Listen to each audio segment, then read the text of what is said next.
अपने पिता के उम्र के बराबर व्यक्ति के साथ पूरी रात रुकता है, जद्दोजहद के साथ उनके आगे गिड़गिड़ाता है, भीख मांगता है, रहम की भीख मांगता है और बार बार उनसे दया याचना करता है, पैर पकड़ता है, गिड़गिड़ाता है, अपने आप को सुरक्षित करने के लिए, बचाने के लिए तरह तरह की योजनाएं बनाता है, लेकिन सभी प्रकार की योजनाएं विफल होता है और पूरी रात लगभग 40 से 45 की उम्र रही होगी उसके साथ गुजारता है। उनका शारीरिक मानसिक शोषण होता है, पूरी रात जैसे तैसे सहती रहती है और सवेरे उनका पिता उन्हें लेकर घर जाता है। और ये ऐसी घटना, ऐसी दर्द भरी कहानी, ऐसी दास्तां जो अंदर ही अंदर उन्हें खा रही थी और जिंदगी में अब कुछ न बचने की उम्मीद खत्म हो चुका था। तो एक ऐसी दर्द, एक ऐसी दास्तां जो अपने परिवार के किसी भी सदस्य को नहीं बताता है, लेकिन घर से बाहर अपने पड़ोसियों को बताता है। पड़ोसी सुनकर हैरान और परेशान हो जाता है, क्या ऐसा भी होना मुमकिन है या एक पिता ही ऐसा कर सकता है। तमाम प्रकार की उलझने होता है, लेकिन धीरे धीरे और कानों कान एक दूसरे तक बात पहुंच ही जाता है। कुछ लोग पुलिस को सूचना देता है, मौके पर पुलिस आती है और छानबीन करता है, इससे उनके पिता और दोस्त को गिरफ्तार कर लेता है।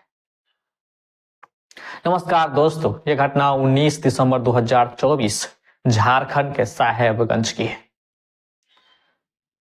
वहां पिता अपने 2 बेटियों के साथ रहकर जिंदगी में ढेर सारी परेशानियों के साथ घिंचातानी होती है।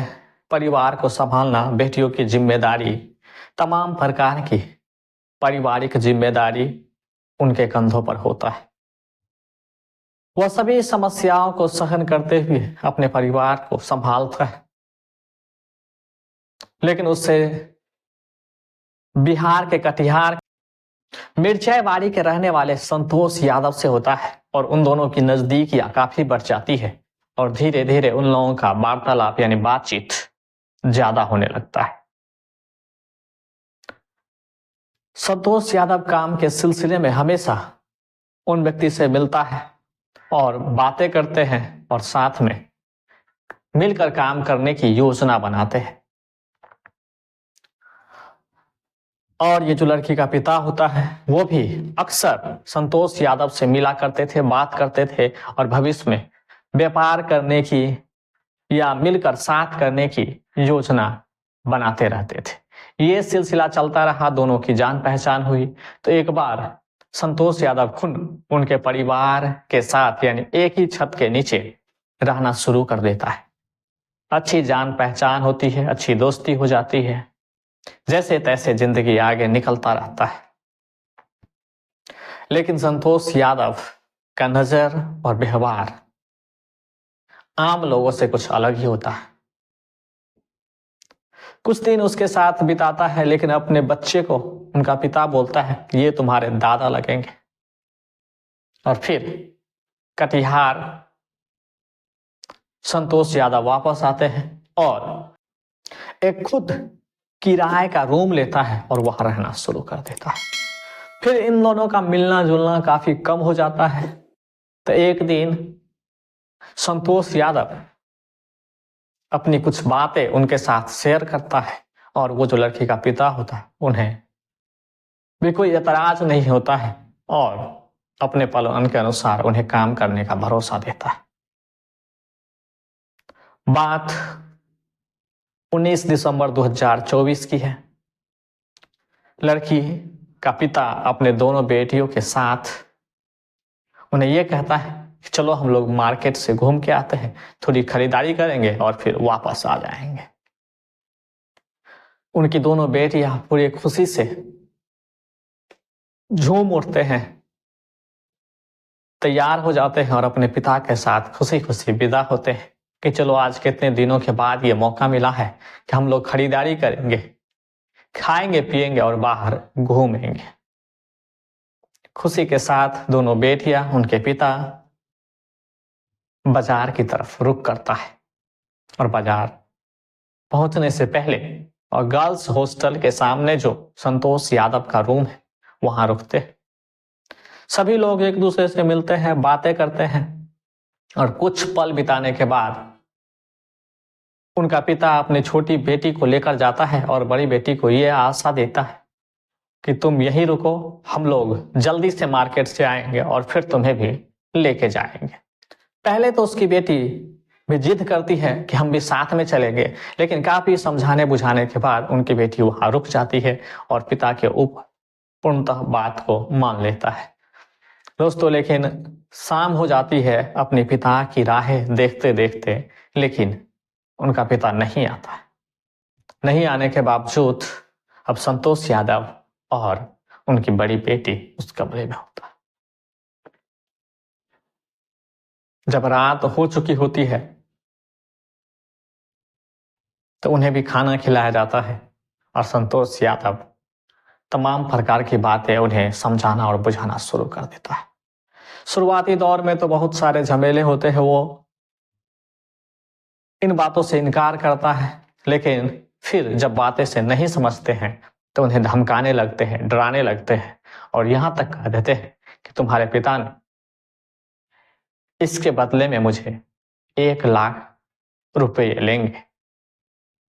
ये तमाम बातें सुनकर वो लड़की सहम जाती है, डर जाती है और अपने बचाव की तमाम कोशिश करता है और उनके आगे हाथ जोड़ता है, गिड़गिड़ाता है कि मुझे बख्श दो, मुझे छोड़ दो।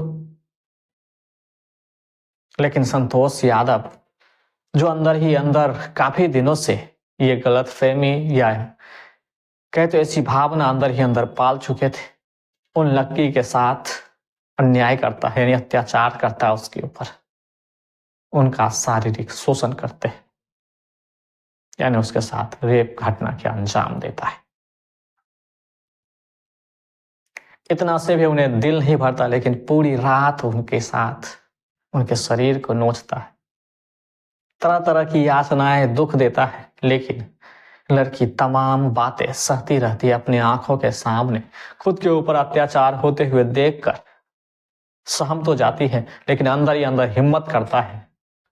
सुबह जब उनका पिता वहां पहुंचते हैं तो लड़की ठीक ठाक होती है, कोई भी परेशानी या अगल बगल के लोगों के द्वारा कोई भी आवाज नहीं उठाई जाती है, न ही शोर शराबा होता है, न ही लड़की के द्वारा कोई डायरेक्टली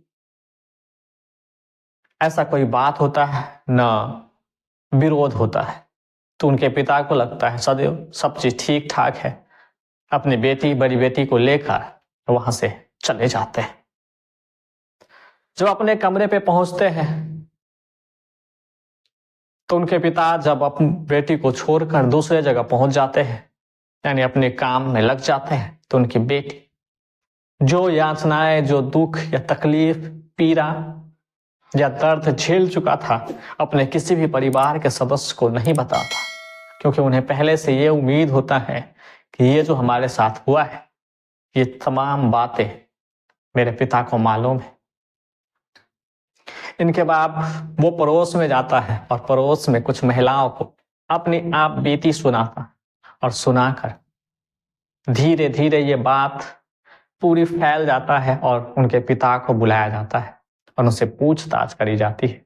तो पहली बार में तो उनका पिता इन सब बातों को मानने से इनकार कर देता है और गोल मटोल जवाब देना शुरू करता है। वहां पर मोहल्ले के लोगों को इस बातों से कोई भी तसल्ली नहीं होती है और ये साफ साफ उनके चेहरे से झलकता है कि उनका पिता झूठ पर झूठ बोले जा रहे हैं।